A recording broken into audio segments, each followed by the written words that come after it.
from a short film called Crossing. It was nominated at our festival in Nice, so congratulations. Thank you. Welcome. Thank you so much. Welcome, and thank you very much for joining us. So yeah, if you could just introduce yourself in terms of what your connection is to Crossing, and a brief synopsis, please. Okay, absolutely. Well, again, my name is Rosa Costanza, and I'm the writer, director, and producer of the short film, which is a segment of a feature-length screenplay that I wrote. And the title, Xing, or the crossing sign in America, is really a double entendre. It's relevant in that it's a coming-of-age story of a young woman who is finding her way in the world, and she wants to be a house music DJ. Mm-hmm. And part of her climb through this world of the rave and techno culture in the early 90s New York is the underworld. So she's selling ecstasy. So the X in Xing is for the crossing sign, and it's also alluding to the conflict in the story. I have seen it, so I really enjoyed the film. Thank you. Now the interesting part, I know you've got wearing lots of hats in this. Is this a time period that you knew very well, and there's something particularly you wanted to tell about this time? I know there is, because you put it in the story, of course, but what I'm trying to say about it is, why in particular did you tell this story? What had happened? What had happened? I don't know if anything had happened, but something's clearly gone on here to Absolutely. make you... Okay, right. Absolutely. Yes, so my main inspiration was that in the early 90s, I was trying to be a house music DJ, and I found so much conflict in my efforts to do that in Manhattan at the time, that I was keeping diaries, and I was really compelled in a sense by the conflict that I had. I have always been a writer. Mm-hmm. I've always written poetry, song lyrics, narrative, fiction, and many years later, looking back and finding my old writing, I compiled a lot of it. Right. Because I felt it was a compelling story, and that became the basis for the film, which is not autobiographical. It's only inspired by that. I think, yes. Yeah. Because I lived through that period as well. I can remember it really well. I'm not sure if I enjoyed that period. I'm kind of ambivalent about it. So but what about you? Early 90s, yeah. And you were in London? Yeah, we're just outside. So it was a similar kind of vibe that was going on. It was a very difficult and dark time period. There was a lot of violence and drugs in the environment that I lived in. And so often I say to people, the drug culture, which is a major subplot and conflict point for my film, is probably the most interesting part that I want to explore. And especially in the context of, for example, where I lived in New York, there was a lot of crack cocaine. And so to go to school and walk past the crack vials and the hypodermic syringes and evidence of really heavy drug use as a young person really had me scared to a certain extent of any drug. So I remember so much of that time period because I was practically, the sober one in the team, in the crew of my friends. But I was also very aware that as time has gone on, the relevance of that topic, the relevance of how in especially I want to say industrialized countries, we become so desensitized to drugs. And so I feel it's like really important to have that dialogue, as well as what I'd call the A line of the story, which is a young woman seeking to do something in a field where there's not many women. And interestingly, in house music, in rave or EDM culture as it's called now, there's still not a lot of female. Oh no, absolutely, it's the same everywhere. Yeah, not a lot of female DJs, and there are tremendous female talents. There are women who are there in the scene, and I hope that by telling this story, I can shine a spotlight on that female talent that is there, that does exist, and that is making a contribution in the house and techno and EDM world. And how long have you been involved in filmmaking, and when you wrote this, whether it was as a long story as a short, which this is, was it always your intention to be the actual filmmaker as well? Oh, yes. Well, to answer the first part of your question, I am third generation in my family doing film and TV production. Right. And so I grew up in the entertainment industry, and I grew up around the culture. I had a background as a child actor, and I was in theater, and I started to study the behind-the-scenes mechanisms just to better know the environment, but also with the encouragement of my grandfather, who was a TV producer and writer and director. And he was a main inspiration and encouragement for me. And so I had always been a writer, like I mentioned before, and for me to develop my own writing and with the intention of producing it, that was always in the cards for me. It had always been part of my own personal plan. And where is this shot?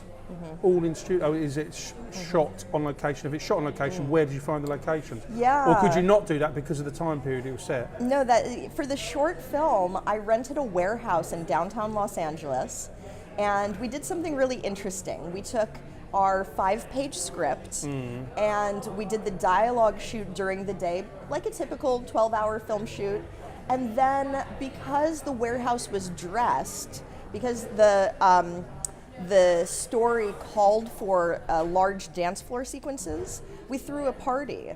And we invited people to come and party in the warehouse. Because you're getting the shots, aren't you, obviously? And we had a 4-camera team, and we covered the party, and we got, all the dance floor sequences that we needed by utilizing one location and using it first as a set, and then secondarily as a party, a real party. Because it would have been, you could have thrown a party anywhere, but the trouble is you wanted that look of that particular era. We wanted the control also. I mean, that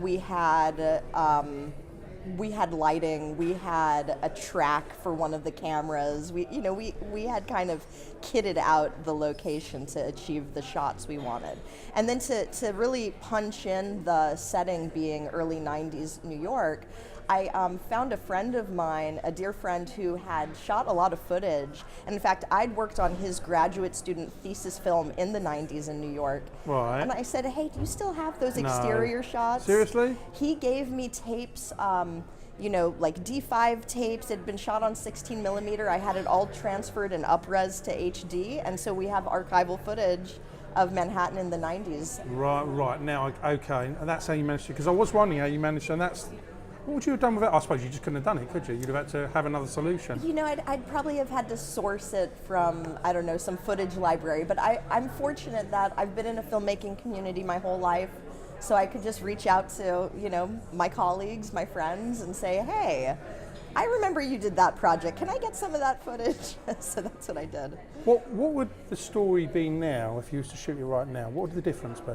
Well, I know this sounds a bit of a churlish question, but I'm interested to know what's everything's changed radically in 25 years, but it'd be interesting to know what you think how the story would be now. Oh yeah, and you've already touched upon the fact there's still not many female DJs. Yeah, and the ones who are really making moves are exceptional. And so I would say if I was to set this story in a contemporary time period, which I think is the key to your question, I would actually I'd actually have more interaction of technology. I think one of the interesting parts of the story is that you see the human interaction without cell phones. No, so that's what no mobile. Nobody's in parties taking photos, unless, like in one scene, I have a Polaroid camera, 35 millimeter camera. There's no layer of technology, so human interaction was it. Yeah. There was no distractions, there's no subterfuge, and you have that wonderful aspect of the house and techno culture of community. And so really one of the biggest things that I seek to, and to answer your question properly, would still seek to really punch up, even if it was contemporary, is the diversity, is the fact that this was a fringe underground culture that accepted gay people, it accepted people from all fringes of society, and definitely in the early 90s, it was a mix of punk rockers and industrial, and people came from hip hop, and people came from different cultures, music cultures, to check it out. But it was still a music that came from an underground world whose founders were Black and Latino and gay. And when that music from Detroit and Chicago and New York and these really, in a sense, marginalized, oppressed communities crossed the pond to the UK, that's when it really blew up, was when the British took notice and reinvented and invited some of the DJs from America over to London, and then it really got bubbling. And why the title? Why the title Xing or Crossing? Well, that's the interesting thing. It can be either. Yes, it is. Or more than, in fact. It is, and I know for Americans, this XING is seen every day. It's the pedestrian crosswalk. It's the sign is everywhere. So really, in a sense, why the title actually is a little fun answer, because when I was an aspiring DJ, and in the early 90s without social media, I created a zine.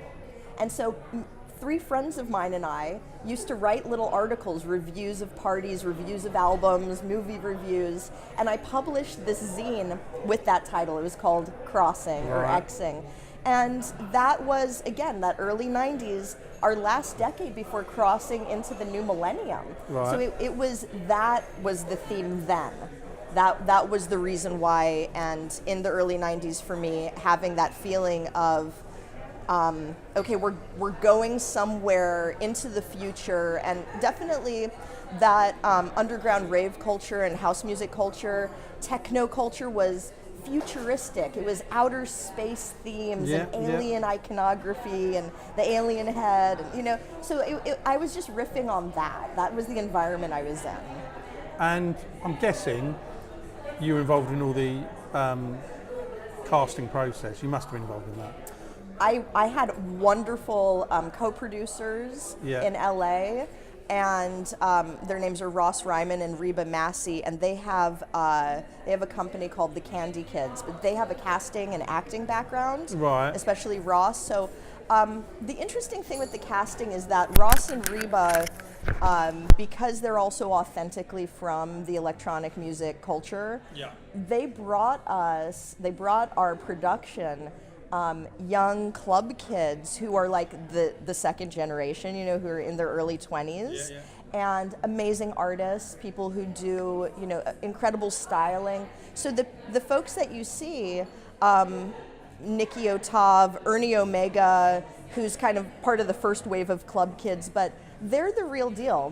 They host really parties. Into this kind of stuff, right? Okay.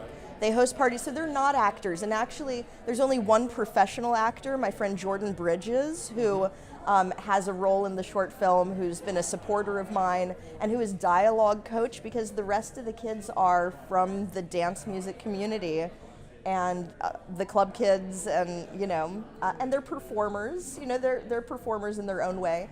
But thankfully, I had my friend Jordan, and he brought that professional acting layer and assisted the young people in performing on camera.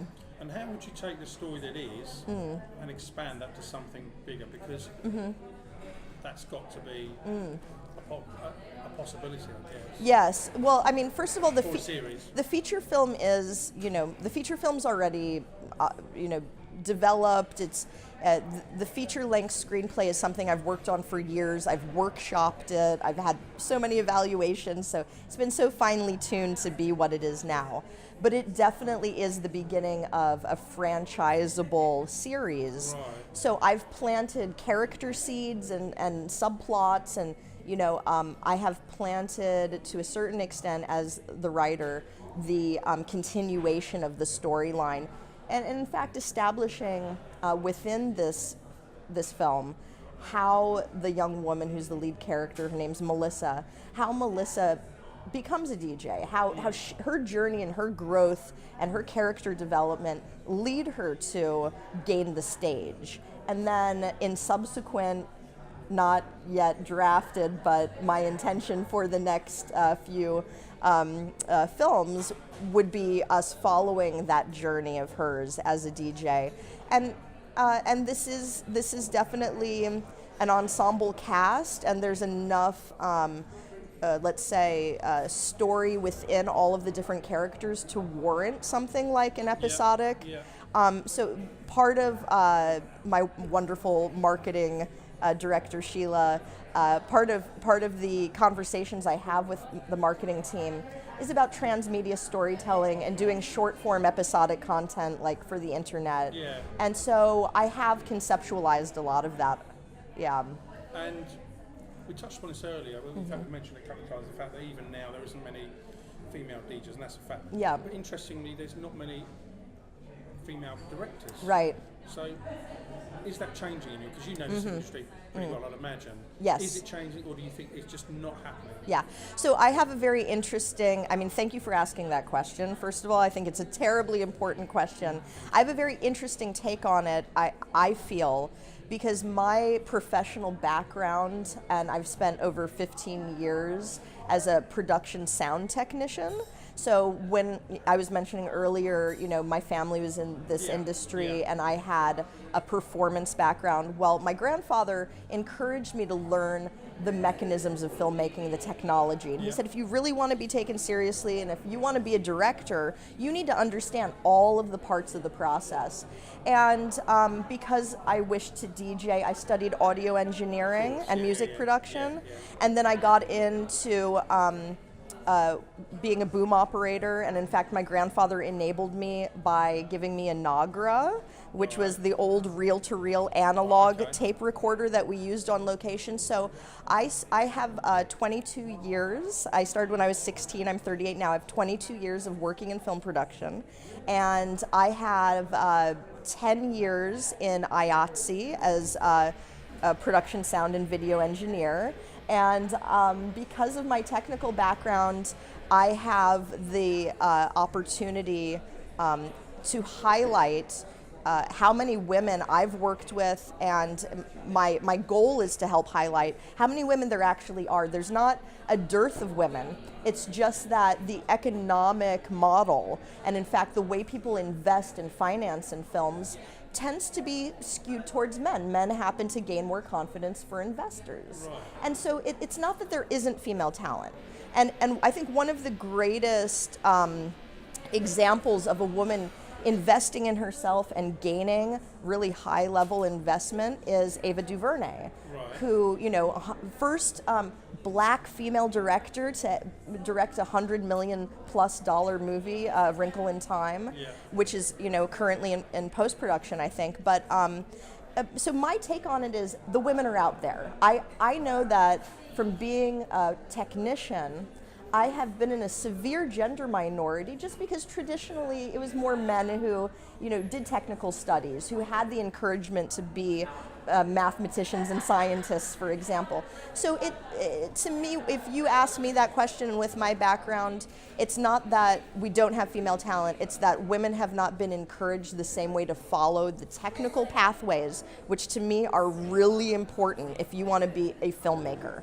And if you come from, an English major or even a law degree or wherever else you come from, you do have, storytelling skills or all of the organizational methodologies. But if you want to really be an awesome filmmaker, you need to know the production world, and you need to know all the tools that we use, the cameras, the sound, the lighting.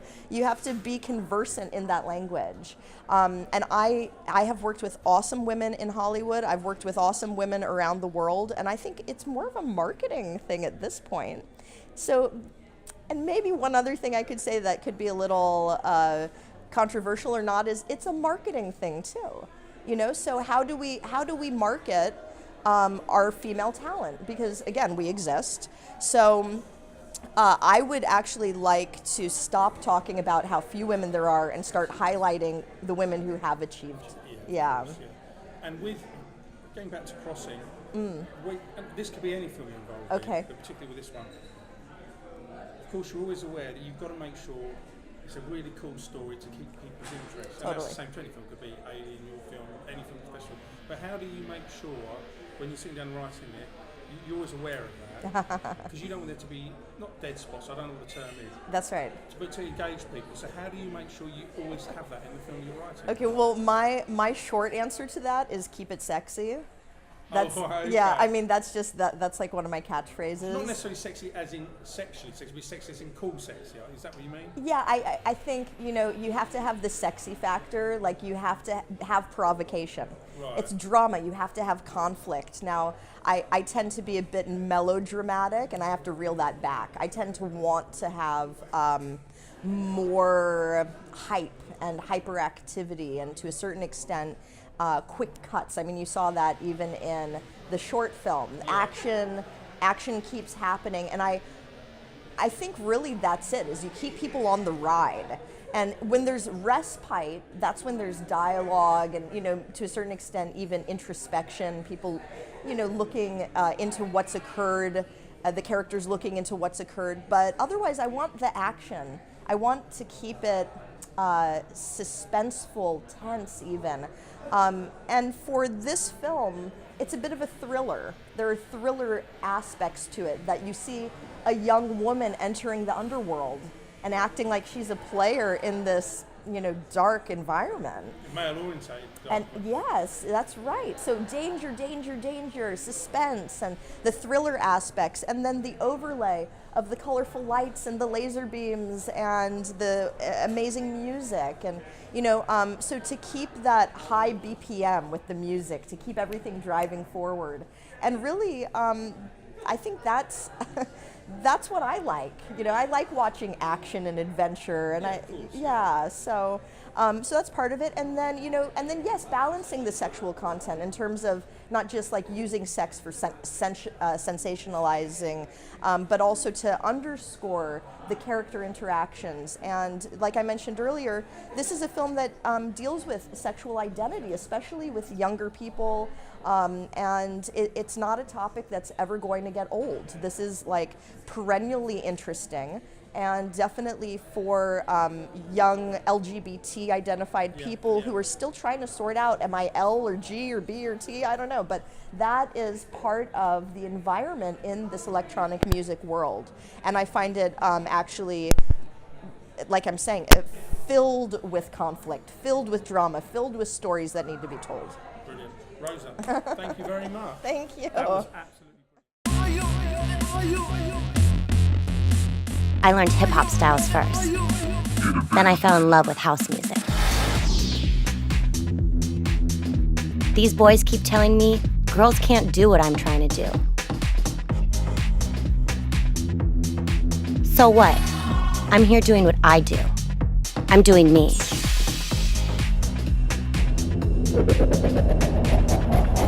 I need money for my vinyl addiction. We all have choices. Selling pills isn't where I want to be. I need records and more records. Get her. This girl is rolling. She probably wants some vapor rub or a massage. What do you need? Hey, baby. You got any tabs? This guy right here, he says he likes my hustle. He can connect me to the crew I need to be in with. I have to try.